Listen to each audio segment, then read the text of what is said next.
Hello, I'm Holly. Welcome to 100 Stories Deep. I'm going to be reading a story from Raw by Cecelia Ahern, 30 Women, 30 Stories. I chose this particular story because it reminded me about living in the moment. The Woman Who Ate Photographs. She had been searching for a baby photograph for her son's school project, and as soon as she opened the first page of the photo album, she was lost in his memories, sucked into a time warp and unable to escape. It was one particular photo that did it. Scott at 4 months old, his cheeks so enormous he could store food in them for a year, his roly-poly legs up in the air mid-kick, alight with raucous laughter. His eyes on her, always following her as she moved around like she was the most important thing in the world. She wanted to nibble those cheeks, those legs, kiss him over and over and inhale his sweet baby powdery smell. Before she knew what she was doing, the photo was out of the sleeve and in her mouth and she was chewing. She stopped chewing, her eyes widening at the realisation of what she was doing.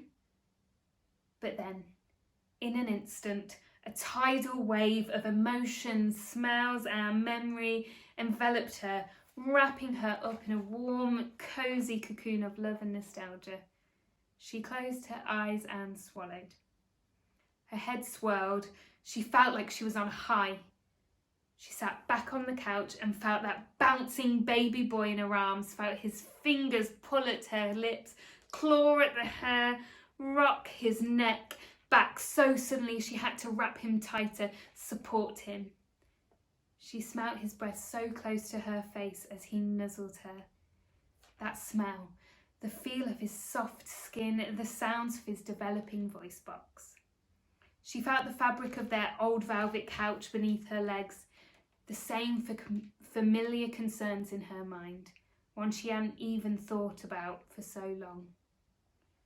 For 15 minutes, she sat alone, caught in her past life. Then suddenly, just like that, it was gone. He was gone from her. Her eyes pop open, her heart pounding wildly. Immediately, she looks to the photo album, licking her lips greedily, trembling fingers hovering excitedly over the photographs as though staring hungrily into a box of chocolates. She chooses her next delicacy carefully. Scott, 4 days old, just home from hospital. She grabs it, keeps her eye on the door as she pushes it into her mouth, unable to do it fast enough. Chewing photograph paper is difficult. It takes a lot of breaking down. Her jaw aches and it makes her retch. But when she reaches the other side, the smells, the sounds, the sights flash into her mind, while the ache in her jaw and the bad taste fades away. Her newborn baby screams, "More milk! He can never have enough milk!"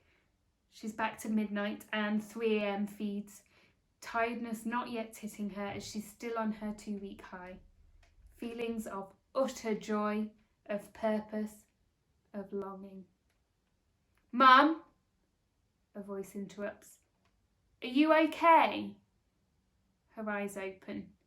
She sees Scott, now 15, standing at the door.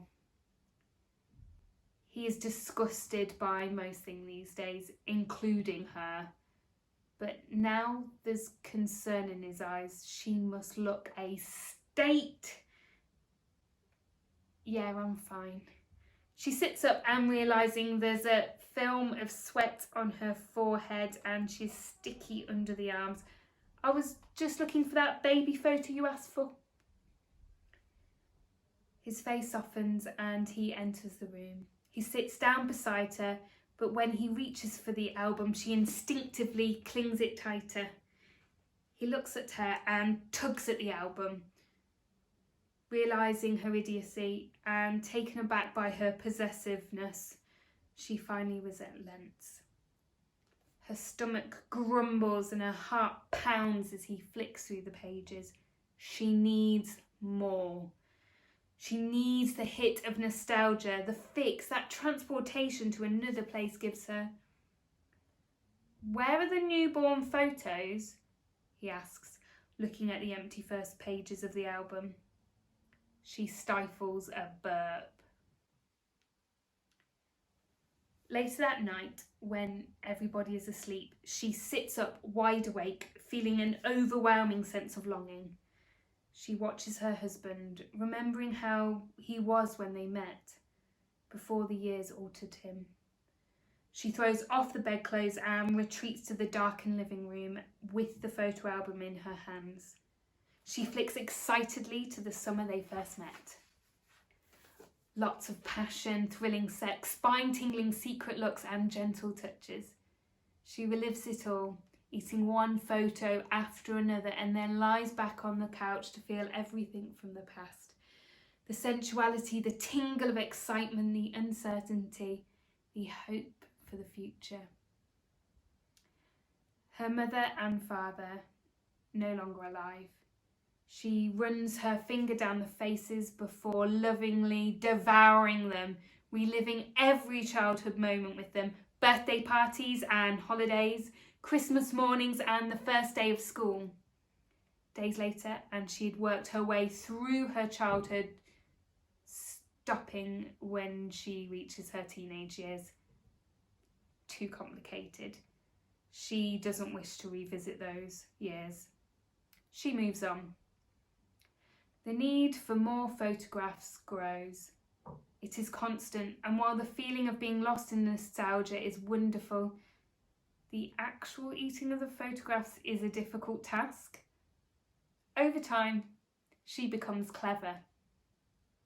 She drizzles the photos with olive oil, seasons with salt and pepper, and places them on a baking tray in the oven. When they're brittle, she pops them in a blender and sprinkles them over her dinner. While the family sits around the table, she gets lost in her own world, secretly, but still in their company. No cause for hiding at night anymore. It is exciting because she didn't label the sprinkles, and so the feelings that hit her, the years and moments she relives, are unexpected. She becomes drawn to the feeling of surprise, as well as the high of the actual memory. She finds new ways to consume her memories, mixing the blended photos with tea leaves, allowing them to infuse with the boiling water. It takes time to ensure that the memories aren't diluted, but she gets there. She wants them to be as strong as the moment she's lived them. She leaves the tea to steep overnight. She grows accustomed to drinking it cold. She keeps packets of the ground paper in small plastic bags to carry around with her wherever she goes. It helps her when she's out with family, for hours and on end without access to her albums. She can add the sachets to boiling hot water and when the cravings begin. And the cravings are intense. They come in the form of aches behind the eyes, stomach cramps, a trembling from inside as though caused by extreme hunger. What began as a once-a-day habit has grown now that the drinking enables her to indulge in a more regular high. She feels her husband's concern, but she pretends that she doesn't. She realises she's been distracted lately. She has avoided friends' company, choosing instead to stay at home and retreat to her nostalgia. She doesn't plan for it to be a permanent thing. It is just for now, to help her through the day. There have been so many changes. The children are teenagers. They don't need her as much. Not like they used to. Of course, her relationship with her husband has changed. It was bound to over 25 years. She is noticing these changes and she supposes she's going through a time of transition, one that requires reflection. Thinking of things how they used to be, that warm, cosy feeling of being wanted, needed, really yearned for, makes her feel safer. It is the face of her husband that startles her when she returns home one day after a few hours out. She'd forgotten her sachet of blended photos that she carried around as seasoning, and so she couldn't sprinkle it over her salad at lunch as she usually would.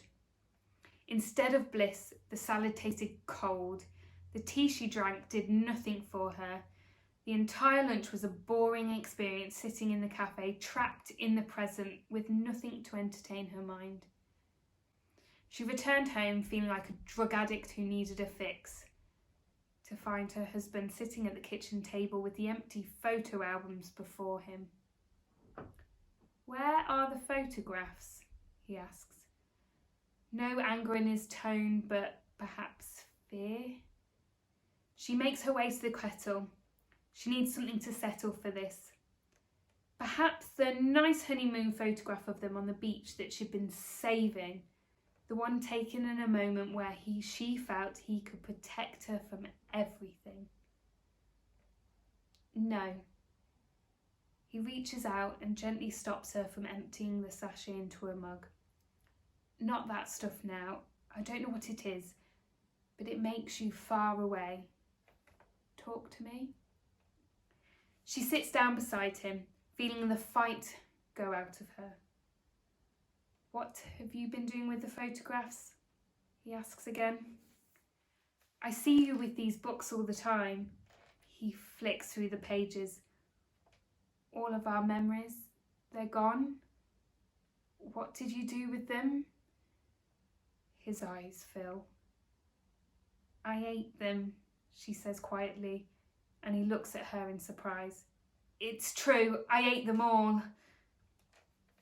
"I was afraid you'd thrown them out, that you'd burn them," he says. "But to hear this, I'm relieved, even though it's weird, I know." She says, "It first started when Scott needed a baby photo for school. I took down the photo albums from the attic." "Why did we store them there, where we can't see them?" she asks, and he shakes his head unsure. "And I came across the one of him during the first Christmas." Her husband laughs, remembering his Christmas pudding costume.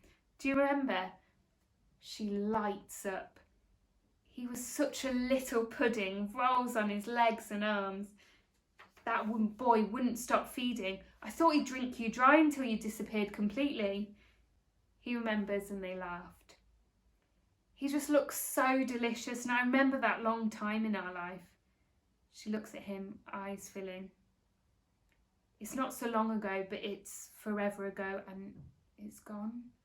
And it's never coming back. I couldn't help myself."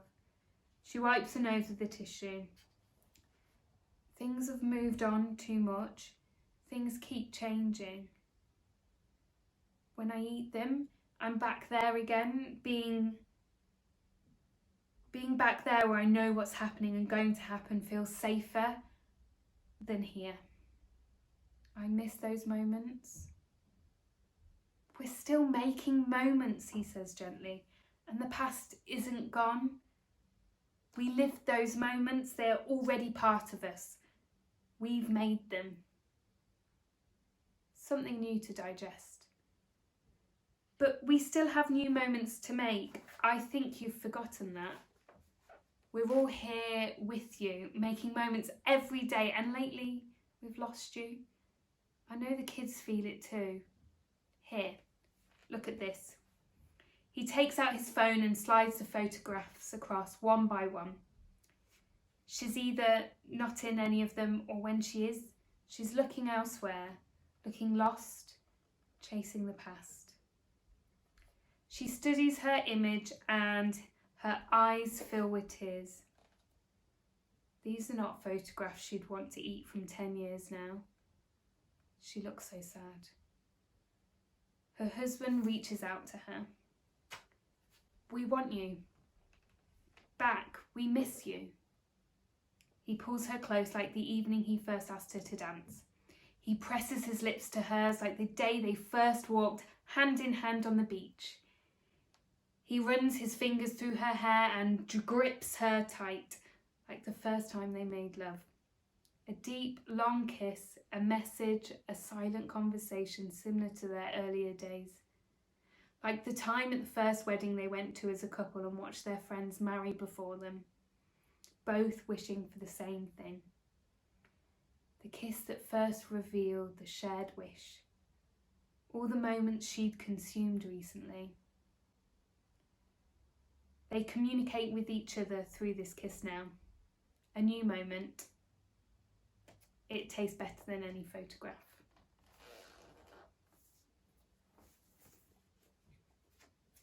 So, I've got something for us just to think about. When you go to the park, or when you're with friends or family or talking to them on the phone, take a moment and really listen and feel really present. And afterwards, have a think or write a few notes down to how that made you feel. So thank you for listening. You can watch and listen to more stories in the 100 Stories Deep series, and you can subscribe below. Thank you and goodbye.